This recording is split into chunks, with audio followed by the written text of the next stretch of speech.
নিধারামপুর গ্রামে রমেশ নামের এক কৃষক থাকত। সে তার জমিতে সরিষা, পেঁয়াজ, ফুলকপি চাষ করে তার জীবিকা বহন করত। আর ওদিকে হরিশ মাংসের বিরিয়ানি বিক্রি করত। দিন যত যাচ্ছিল হরিশের ব্যবসাও তত বড় হচ্ছিল, সাথে সাথে তার বিরিয়ানি দামও। কি ব্যাপার হরিশদা, বিরিয়ানি কত কইরা নিতাছ? ভালোই তো সুগন্ধ বেরোইতাছে গো। সুগন্ধ তো বাইরে বই, আমার হাতের বিরিয়ানি বইলা কথা। বিরিয়ানির দাম বেশি না, 140 টাকা প্লেট। কি বলতাছ? এই তো আগের মাসে বিরিয়ানির দাম নিছো 100 টাকা, আর এই মাসের মধ্যেই 40 টাকা বাইরে গেল। এইগুলা কি কইরা হয় দাদা? আরে জিনিসপত্রের দাম যে হারে বাড়তাছে, বিরিয়ানির দাম তো বাড়বই, তাই না? তাও কি তোমার মনে হইতাছে না তুমি একটু বেশি দাম নিতেছ? এত দাম দিয়ে কি মানুষ বিরিয়ানি কিনবো? কও তুমি, কি কইরা কিনবো মানুষ? তোমাগর সবাইরে তো কইছি এটা আমার স্পেশাল বিরিয়ানি, আর এর দাম 140 টাকা। এর থেকে 1 টাকাও কম হইব না। নিলে নাও, না নিলে যাও। যাও তো। কি আর করার, দিয়ে দিন আমাকে বিরিয়ানি। গ্রামে তো এই একটাই বিরিয়ানির দোকান, কিনতে তো হবেই। আপনার বিরিয়ানি আপনার হইছে 140 টাকা। এই নিন আপনার টাকা। আর তুমি এইখানে অযথা দাঁড়াইয়া থাইকো না তো বাবু। বিরিয়ানি নিতে হইলে নাও, না নিলে চইলা যাও। দোকানের সামনে ফাও ফাও ভিড় করবা না। যাও যাও যাও। আচ্ছা ঠিক আছে, দাও আমারও 1 প্লেট বিরিয়ানি দাও। এই যে তোমার বিরিয়ানি, 140 টাকা দাও। এই নাও তোমার টাকা। ওদিকে রমেশের চাচা রমেশকে বলল, রমেশ, হরিশ বেশ ভালোই লুটে পুটে খাচ্ছে।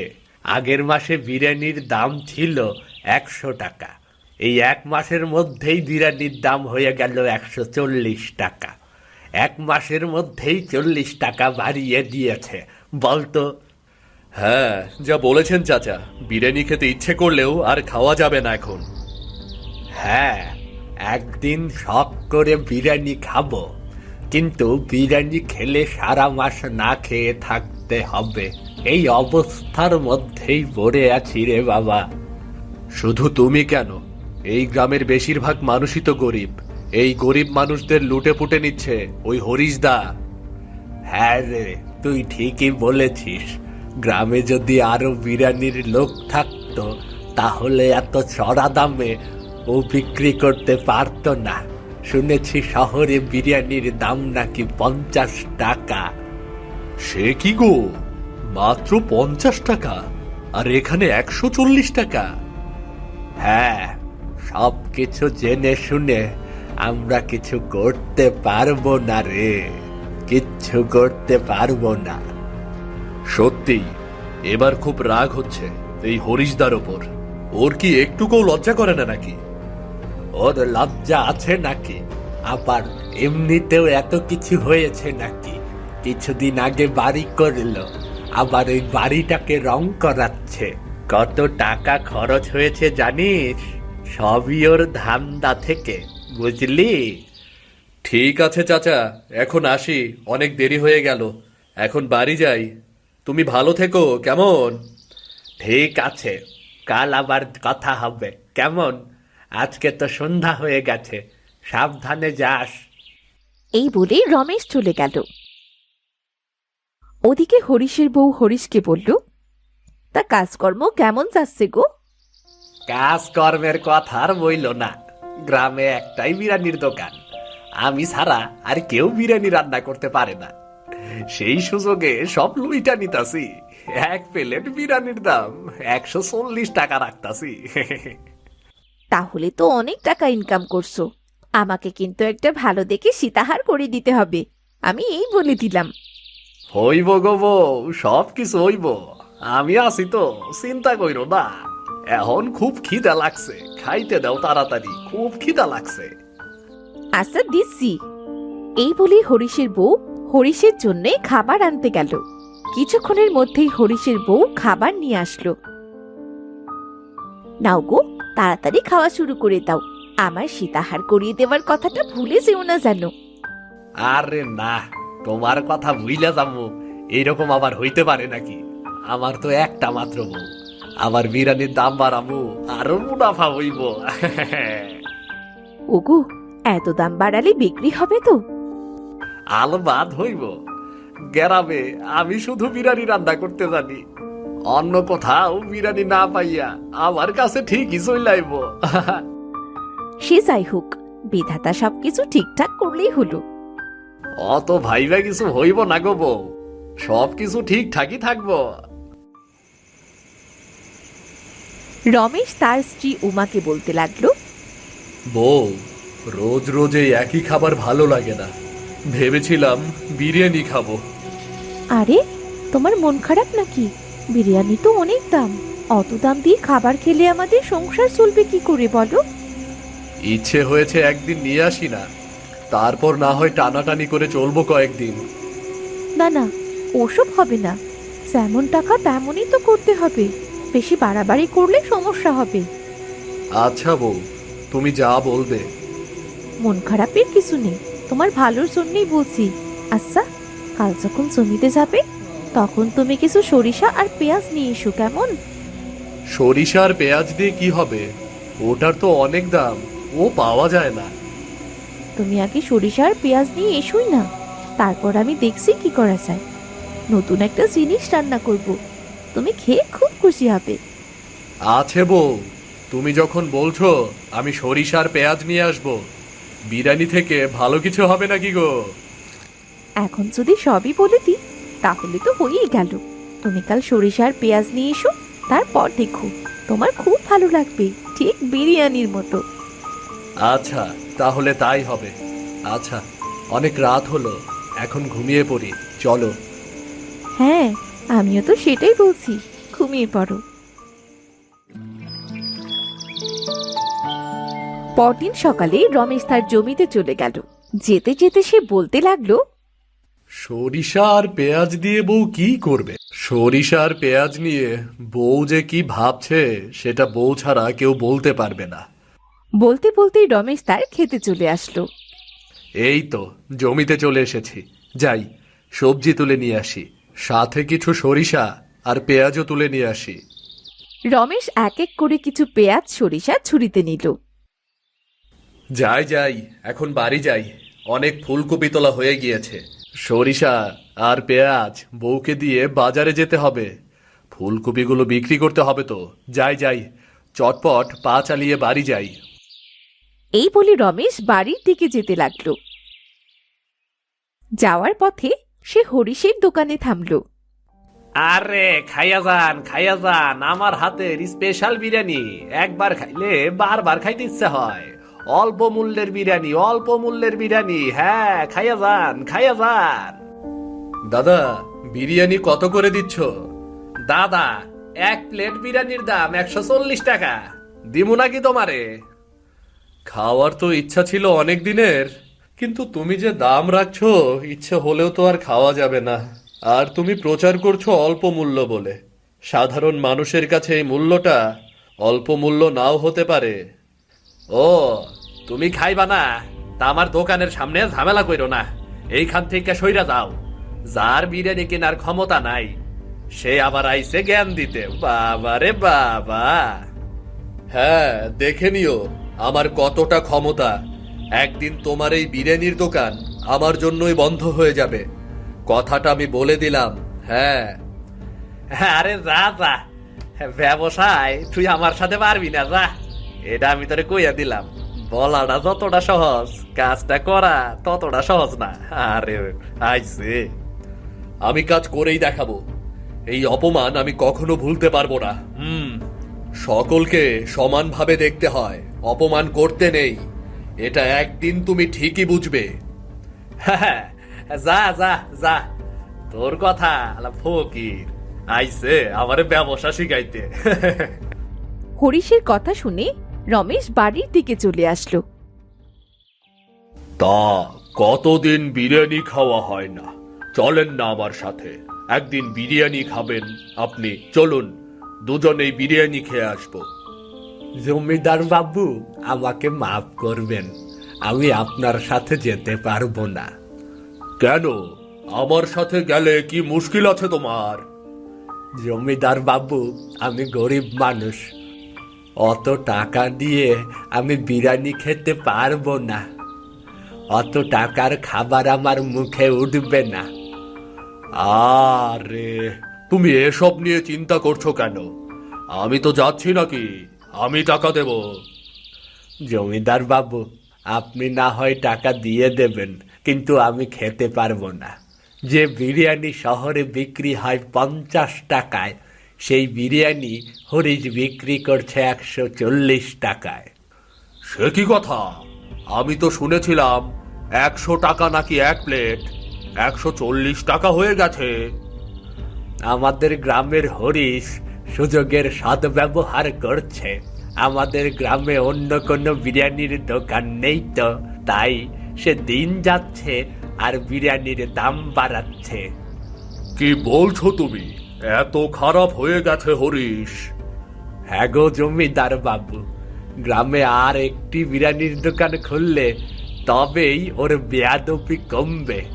কিন্তু এই গ্রামের কেউই তো বিরিয়ানি রান্না জানে না বাবু। তাহলে কি আর করার, বেয়াদবি তো সহ্য করতেই হবে। এখানে আমি কিছুই করতে পারবো না। ওর ব্যবসা ও বুঝবে, আমি তো এখানে কিছু বলতে পারি না। হ্যাঁ, সেটাই, আমাদের কিছুই করার নেই। আচ্ছা জমিদার বাবু, আমি তাহলে আসি এখন। আচ্ছা আচ্ছা। কই গো বউ, আমি এসে গেছি। কি ব্যাপার, আজ তুমি এত তাড়াতাড়ি চলে আসলে যে? সব কাজ শেষ হয়ে গেছে নাকি? আরে না বউ, তুমি জমি থেকে সরিষা আর পেঁয়াজ আনতে বলেছিলে, সেগুলো নিয়ে এসেছি। এখন ফুলকপি নিয়ে বাজারে যাব আর কি। ওমা, আমি তো ভুলেই গিয়েছিলাম। কই দেখি, দাও তো সরিষার পেঁয়াজগুলো দাও। এই নাও, ধরো। অনেক আছে, কিন্তু হ্যাঁ, বেশ কষিয়ে রান্না করো কিন্তু। নতুন রান্না কেমন হবে সেটা ভেবে আমার খুব আনন্দ লাগছে। খেতে ভালোই হয়। আমার যখন বিয়ে হয়েছিল না, তখন আমি প্রায় রান্না করে খেতাম। সরিষা পেঁয়াজ আর চাল বাড়িতেই থাকতো। অল্প খরচে ভালো কিছু খাওয়া যায়। আচ্ছা, তুমি যখন আগে রান্না করেছো তাহলে ভালো কিছুই হবে। আচ্ছা, এখন তাহলে আমি বাজারে গেলাম, না হলে অনেক দেরি হয়ে যাবে। যাই, বুঝলে? যাই বলতে নেই, বলো আসি। আচ্ছা বউ, এবার আসি তাহলে, ঠিক আছে? হ্যাঁ হ্যাঁ, এবার ঠিক আছে। ঠিক আছে ঠিক আছে, তুমি যাও এখন, গিয়ে রান্নার প্রস্তুতি নাও। ওগো, তুমি সাবধানে যেও। আমি সব কিছু করে নেব, তুমি কোনো চিন্তা করো না। আচ্ছা। এই বলি রমেশ বাজারের দিকে রওনা দিল। কিছুক্ষণের মধ্যেই সে বাজারে পৌঁছে গেল। ও দাদা, আজ ভালো ভালো ফুলকপি এনেছেন তো? বাহ, আজকে কিন্তু আমার বাড়িতে অতিথি আসবে। ভালো ফুলকপি নিয়ে যেতে হবে কিন্তু আমার বাড়িতে। হ্যাঁ হ্যাঁ, ভালো ফুলকপি এনেছি। তোমার অতিথি একবার খেলে আর ভুলতে পারবে না। ঠিক আছে ঠিক আছে, তাহলে 1 কেজি ফুলকপি দিন। আচ্ছা ঠিক আছে, তুমি হাতের ফুলকপি হাতে নিয়ে দেখো কেমন, ভালো নাকি খারাপ। না না দাদা, হাতে নিয়ে দেখার কি আছে? তুমি তো ভালো ফুলকপি দাও সব সময়, আমার বিশ্বাস আছে কখনো তুমি খারাপ ফুলকপি আমাকে দেবে না গো। তুমি দিয়ে দাও আমার ব্যাগে, এই যে। আচ্ছা, এই নিন আপনার ফুলকপি। 50 টাকা হয়েছে। এই নিন দাদা। রমেশ বাবু, আমারে 2 কেজি ফুলকপি দাও তো। আচ্ছা দাদা, দিচ্ছি। এই নিন আপনার ফুলকপি। এই নাও আমার ব্যাগ। তার দাম কত হইছে রে? 150 টাকা দাদা। এই নে ধর, তোর 150 টাকা। রমেশ এক এক করে সব ফুলকপি বিক্রি করে দিল। কিছুক্ষণ পর রমেশ বলে উঠল, যাক, আমার সব ফুলকপি শেষ হয়ে গেল। আজ বেশ ভালো রকমের বেচা কেনা হয়েছে। যাই, এখন বাড়ি ফিরে যাই। ওদিকে হরিশ তার বউকে বলতে লাগলো, বউ, ও বউ, একটু তাড়াতাড়ি দাও। আর কতক্ষণ ধরে বসে থাকবো খাবারের জন্য? দাও না, আরে দাও জলদি। ভালো কিন্তু লাগতাছে না, পেটে ক্ষুধা নিয়া এমনি করে কিন্তু বইসা থাকা যায় না। আমার কি 10টা হাত নাকি? হ্যাঁ, সবকিছু একেবারে করা যায় না। আমি যথেষ্ট তাড়াতাড়ি করছি। হ্যাঁ, সেই কখন থেইকা সেই কথাই শুনতাছি, আইতাছি আইতাছি আইতাছি, আর খাবারটা এখনো আইতাছেই না। হ্যাঁ, তোমার যদি এত তাড়া থাকে তাহলে তুমি এসে রান্না করে খেয়ে যাও না। তুমি কি আমাকে শান্তিতে আজও করতে দেবে না নাকি? দুপুরবেলা ঝগড়া ঝামেলা না করলেই না। তোমারে তো দেখছি কিছুই কওয়া যায় না। আজকাল তুমি যা শুরু করছ তাতে মনে হয় বাড়ির কর্তা তুমি। এই বলে হরিশ তার দোকানে চলে গেল। রমেশ তার বাড়িতে চলে আসলো। ও বউ, কই গো? এই তো, তুমি চলে এসেছো। তোমার জন্যই অপেক্ষা করছিলাম। হ্যাঁ, তা তো চোখে দেখেই বোঝা যাচ্ছে। আচ্ছা, আমি তাহলে হাত মুখ ধুয়ে আসি। তুমি নতুন কি কি রান্না করলে তাই নিয়ে আসো, কেমন হয়েছে দেখি আগে। আচ্ছা ঠিক আছে, এক্ষুনি নিয়ে আসছি। তুমি যে হাত মুখ ধুয়ে এসো। রমেশ হাত মুখ ধুয়ে এসে বসলো। এর মধ্যে উমা তার জন্য খাবার নিয়ে আসলো। এই নাও, কি বলো দেখি কেমন হয়েছে? আমার হাতে সরিষার পেঁয়াজের বিরিয়ানি। আশা করছি তোমার ভালোই লাগবে। আরে বাবা, তুমি সরিষার পেঁয়াজ দিয়ে বিরিয়ানি রান্না করে ফেলেছো। বাহ, তুমি বিরিয়ানি রান্না করতেও জানো? বাহ। হ্যাঁ, আমি বিরিয়ানি রান্না করতে জানি। এখন আর কোনো কথা না বলে খেয়ে নাও তো। খেয়ে বলো কেমন হয়েছে সরিষার পেঁয়াজের বিরিয়ানি। বাহ, কি স্বাদ! হরিশদার বিরিয়ানিতে এমন স্বাদ নেই গো। সবকিছু ঘরোয়া মশলা দিয়ে এত সুন্দর বিরিয়ানি রান্না করা যায়, আমি তো কল্পনাতেও ভাবিনি। তোমার ভালো লাগলেই হবে। আচ্ছা বউ, আমার মাথায় একটা বুদ্ধি এসেছে। তুমি কি আমাকে সাহায্য করবে? হ্যাঁ, সাহায্য করব। তা বুদ্ধি বলো না। তুমি তো এত সুন্দর বিরিয়ানি রান্না করো, তাও আবার সরিষা আর পেঁয়াজের বিরিয়ানি। তা একটা হোটেল খুললে ভালো হবে না?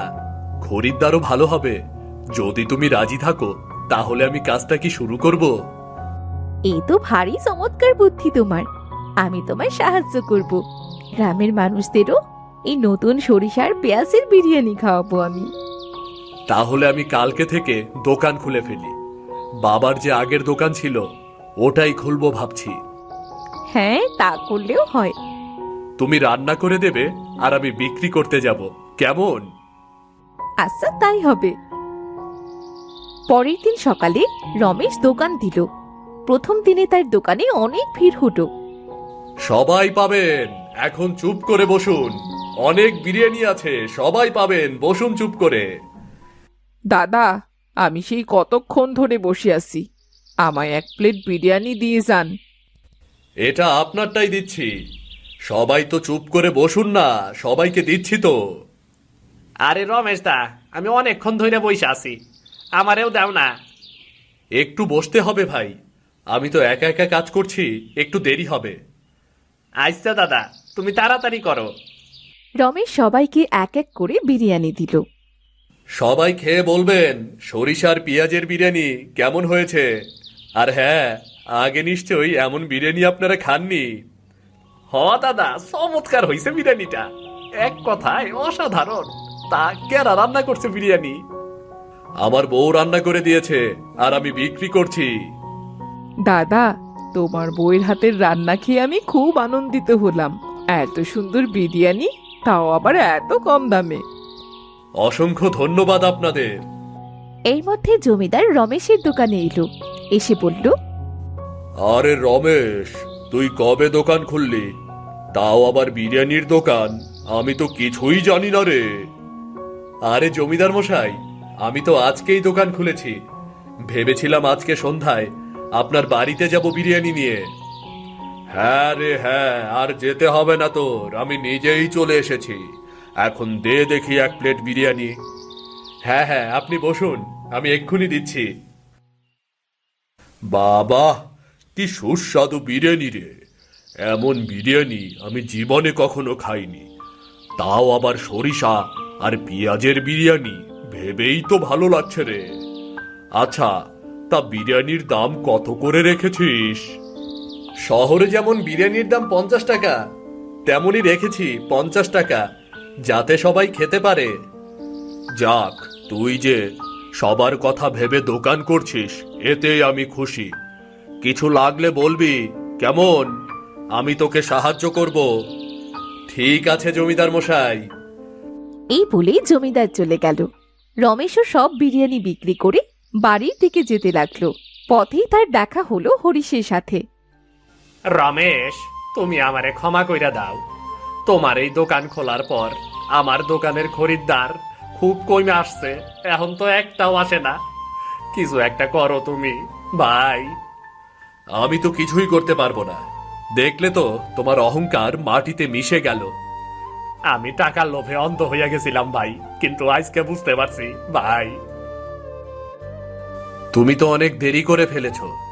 আমি যেদিন বলেছিলাম সেই দিন তুমি অহংকার না করে যদি এসব নিয়ে ভাবতে, তাহলে তোমার আজকে এই দিন দেখতে হতো না, বুঝলে? রমেশ, এমন করে চলতে থাকলে আমি তো পথে বসে যামুরে। আমার তো বাড়িতে বউ বাচ্চা আছে, কিছু একটা করো না তুমি।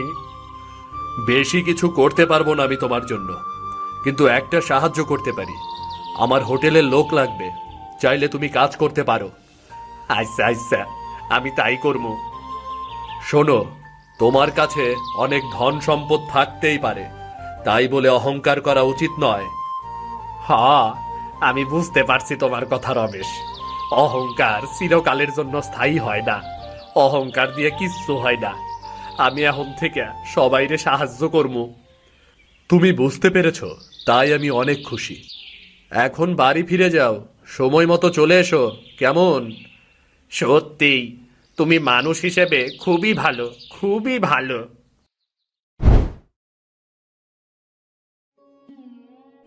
ফুলতলি নামের একটি গ্রামে রতন ও শিপন নামে দুই ভাই বাস করত। রতন ছিল চালাক আর শিপন ছিল খুবই সহজ সরল। কি গো, তুমি কি কোনোদিনও কিচ্ছু বোঝা শিখবে না? সারা জীবন এমন সহজ সরলই থাকবে? কেন গিন্নি, কি হয়েছে? তোমার বাবা কত সম্পত্তি রেখে গেছেন, তারপরও এত কষ্ট করে দিন পার করতে হয়। সকালে যে রান্না করব সেই চালটুকুও তো নেই। ও, চাল নেই, সেই কথা। দাঁড়াও, এক্ষুনি আমি দাদার কাছে থেকে নিয়ে আসি। দাদার কাছে হাত পাততে তোমার লজ্জা করে না? কোনো লজ্জা করবে না। বাবার সব সম্পত্তি তো দাদাই দেখাশোনা করে, আর আমাকে বলেছে আমার যা লাগে দাদার কাছ থেকে চেয়ে আনতে। কেন কেন দাদার কাছ থেকে হাত পেতে আনতে হয়? দাদার থেকে তোমার জমি বুঝে নিলেই তো পারো। নিজে জমি চাষ করলে তো আর কারুর কাছে হাত পাততে হয় না। সব জমি দাদা দেখাশোনা করে, কি করে চাই বলো তো? নাচেই থাকো, তোমার দাদা প্রতিদিন মাছ মাংস খাক, আর তুমি কটা চাল আনার জন্য অন্যের কাছে হাত পেতে বেড়াও। বাদ দাও তো, আমি চাল এনে দিচ্ছি। হে নাও, তোমার যা ভালো লাগে তাই করো। কি কে জানে এই লোকটার মাথায় কবে বুদ্ধি হবে। আর পারি নে লোকটাকে নিয়ে। দাদা থাকে রাজমহলে, আর সে থাকে ভাঙা মহলে।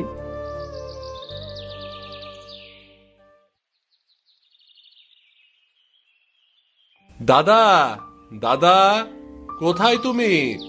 দাদা মনে হয় ঘরের মধ্যে। যাই, ঘরে গিয়ে দেখি। কি গো, এবার না বলেছিলে আমায় বড় দেখে একটা গলার হার করে দেবে, তা দিলে না তো? আরে দেব গিন্নি, দেব।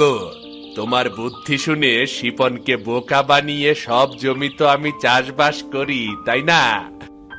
এবার অনেক ফসল হয়েছে, তোমাকে তো এবার গয়না গড়েই দেব। হাজার হলেও তুমি আমার একটি মাত্র বউ। দাদা, ভেতরে আসবো? এই শিপন, তুই আয় আয় আয়, ভেতরে আয়। কি হয়েছে?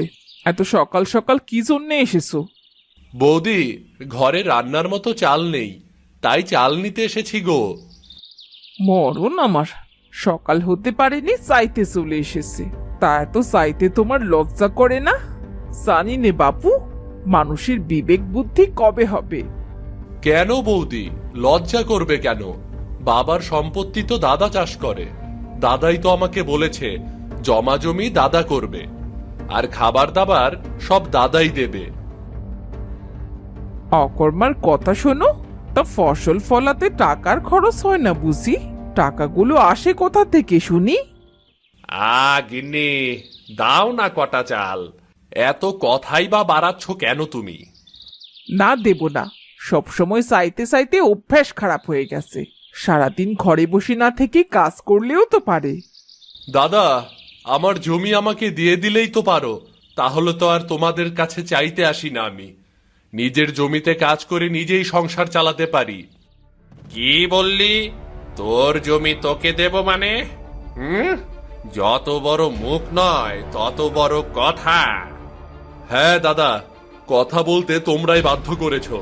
তুমি সব জমিতে চাষবাস করে ভালো খাচ্ছ, ভালো পড়ছো, নিজের বউকে সোনার গয়না করে দিচ্ছ, আর আমরা দুটো খাবারও খেতে পারছি না, আর চাইতে এলে দূর দূর করে তাড়িয়ে দিচ্ছ। একটুকুও জমি দেব না, তা কি করবি? তোমাকে কিছু করার আমার ইচ্ছা নেই, তবে কালকের মধ্যে যদি ভালোই ভালোই জমি আমাকে না বুঝিয়ে দাও, তাহলে কালই আমি গ্রামের মাতব্বরের কাছে যাব। কি বললি তুই? পরিষ্কার কথা বলেছি, আশা করি ঠিক মতোই শুনেছ। আমি গেলাম। হায় হায় হায়, হে কি ক্ষতি হয়ে গেল আমাদের! বললাম কটা চাল দিয়ে দাও, তা না।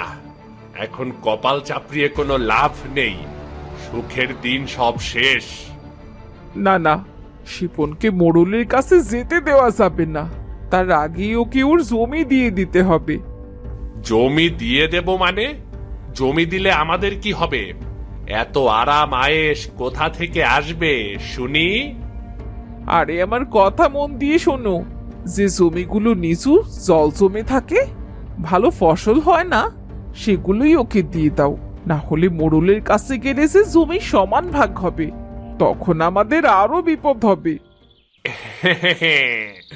বাহ গিন্নি, তোমার বুদ্ধি আছে বটে, ভালো কথা বলেছে তো। আর ওসব নিচু জমি তেমন একটা ফসলও পাই না। হ্যাঁ গো হ্যাঁ, একটু মাথা খাটিয়ে কাজ না করলে কি হবে? ঠিক আছে, কাল সকালেই শিপনকে জমি দিয়ে দেব। কি গো, খালি হাতেই ফিরে এলেছে? চাল আনোনি? না, আনিনি। কেন গো, কি হয়েছে? তোমার মুখটা অমন দেখাচ্ছে কেন? হ্যাঁ, দেখা যাক কাল বর্দা কি বিচার করে। একদিক থেকে ভালোই করেছো, এমনিতেই তো খাওয়ার কত কষ্ট করতে হয়, তাই পরেও না হয় কষ্টই করব, তাও তো কারো কটু কথা শুনতে হবে না।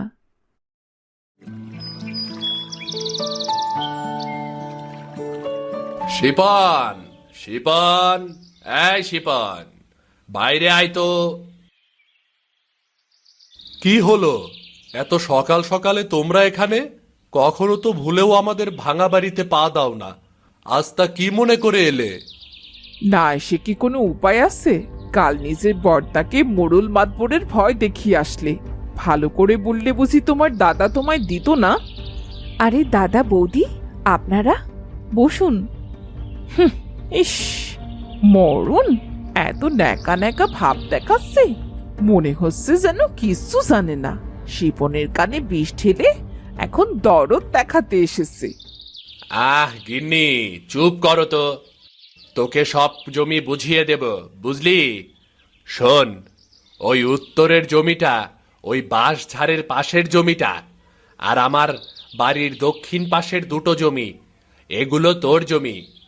কিন্তু দাদা, এই জমিগুলো তো সব নিচু, এগুলোতে তো জল জমে থাকে, তেমন ফসলও হয় না। তো আমি কি করব? জমি তো আর নিচু আমি বানাইনি, তাই না? তুমি তো ভালো জমিগুলো নিলে, আমাকে তো একটা ভালো জমি দিতেই পারতে। শোনো, তোমার দাদার কাছে জমি চেয়েছো, জমি দিয়েছে, ব্যাস। উঁচু নিচু সেটা তো আমার দেখার বিষয় না, জমি নিয়েছো, আর কোনোদিনও আমার বাড়ির চৌকাঠ পেরোতে না দেখি। চলো গিন্নি, এদের সাথে কথা বলে লাভ নেই। আমি জানি এগুলো সব বৌদির বুদ্ধি। ও দাদাকে শিখিয়ে দিয়েছে যেন আমাকে সব নিচু জমি দেয়। এখন আমি কি করব গিন্নি? সৃষ্টিকর্তা আছেন, ওনাদের বিচার একদিন ঠিকই হবে। হ্যাঁ, তাই যেন হয় গিন্নি, তাই যেন হয়। তুমি সৃষ্টিকর্তার নাম নিয়ে জমিগুলোতে চাষ শুরু করো। সৃষ্টিকর্তা যা কপালে রাখবেন তাই হবে। হ্যাঁ গিন্নি, তুমি ঠিকই বলেছ। কাল থেকেই চাষের কাজ শুরু করব। শিপন তার জমিগুলোতে চাষ করা শুরু করে দিল। তার জমিতে সব সময় জল জমে থাকতো। ধান গাছগুলো কোনো রকমে হচ্ছিল, কিন্তু হঠাৎ প্রচন্ড রোদ পড়া শুরু হলো। মাঠ ঘাটে ফসলের ক্ষেতের জল শুকিয়ে গেল। ওগো, সে খরা হচ্ছে, তা তোমার ধানের কি অবস্থা গো? মাঠের সবার গাছ জলের অভাবে মারা গেছে, শুধুমাত্র আমার জমির ধানগুলোই আছে গো। ও, তোমার দাদা তোমায় নিচু জমি দিয়েছিল, জমিতে জল জমা ছিল, এই জন্যে তোমার ধানগুলো ভালো আছে, তাই তো? হ্যাঁ গিন্নি, ঠিকই বলেছ। দাদা আমার ক্ষতি করতে গিয়ে নিজেই বিপদে পড়েছে। হ্যাঁ, কথায় বলে না, অন্যের জন্য কুয়ো খুঁড়লে সেই কুয়োতে নিজেরই পড়তে হয়। হায় হায় হায়, এ আমার কি বিপদ হলো গো! আমার সব শেষ হয়ে গেল। আমি এখন কি করব? এখন আমি কি করব? কি গো, তোমার কি হলো? তা অমন করে কাঁদছো কেন? পোড়ামুখী, তোর কথা শুনেই আমাদের আজ এই অবস্থা হলো। সৃষ্টিকর্তা আমাদের শাস্তি দিচ্ছেন। শিপনকে ভালো পেয়ে বোকা বানিয়েছি, তারই শাস্তি পেতে হচ্ছে পোড়ামুখী। আহ, ঘুরিয়ে পেঁচিয়ে না বলে সোজাসুজি কথা বলো তো। এই খরায় আমার সব ধান শুকিয়ে মারা গেছে। তাহলে তো শিপনেরটাও মারা গেছে, তাই না? না রে ডাইনি, শিপনের নিচু জমির কারণে ওর ফসল সব ঠিক আছে, নিজেরটা গেছে। তার দুঃখ না করে শিপনেরটা কি হয়েছে সেটার খোঁজ নিচ্ছ। আজ তোমার জন্যই আমাদের এই অবস্থা। আমি কি করলাম? কি করলে জানো না? একটা নিচু জমি থাকলে তো অন্তত খাওয়ার ধানটুকু থাকতো নাকি? আমি তো তোমার ভালোর জন্যই বলেছিলাম। কয়েকদিন পরেই শিপনের বাড়িতে নতুন ধান আসে। তার ক্ষেতের ধানগুলো খুব ভালো হয়। সে তাদের খাবার জন্য কিছু ধান রেখে বাকি ধান বিক্রি করে ভাঙাচুরা বাড়িটা ঠিক করে বেশ সুখে দিন পার করতে লাগলো। ওগো, সৃষ্টিকর্তা আমাদের অনেক দিয়েছেন, আমাদের তো কোনো কিছুর অভাব নেই। চলো, কিছু চাল দাদাদেরও দিয়ে আসি। আমরা এত ভালো খাচ্ছি, আর দাদারা এত কষ্ট করছে। হ্যাঁ গিন্নি, তুমি ঠিকই বলেছ। চলো তাহলে। দাদা, ও দাদা, দাদা, একটু বাইরে এসো তো। কিরে শিপন, কিছু বলবি? দাদা, কিছু চাল এনেছি, এগুলো তুমি রাখো, তোমার কাজে আসবে। আমি তোর সাথে অবিচার করেছি, তারপরেও আমার বিপদের দিনে তুই আমার পাশে এসে দাঁড়ালি। তুই আমাকে ক্ষমা করে দে ভাই। হ্যাঁ শিপন, আমরা আমাদের ভুল বুঝতে পেরেছি, আর কখনো এমনটি করব না। না না না, তোমাদের ক্ষমা চাইতে হবে না। তোমরা তোমাদের ভুল বুঝতে পেরেছ, এতেই আমি খুশি। আজ থেকে আমরা মিলেমিশে একসাথে থাকব। হ্যাঁ ভাই, তুই ঠিকই বলেছিস। আমরা আর আলাদা নই, জমা জমি সবকিছু একসাথে দুই ভাইয়ে মিলে দেখাশোনা করব রে। তারপর থেকে রতন আর শিপনের সাথে হিংসে করত না। তারা দুজনে মিলেমিশে কাজ করত এবং সবাই একসাথে সুখে শান্তিতে বাস করতে লাগলো।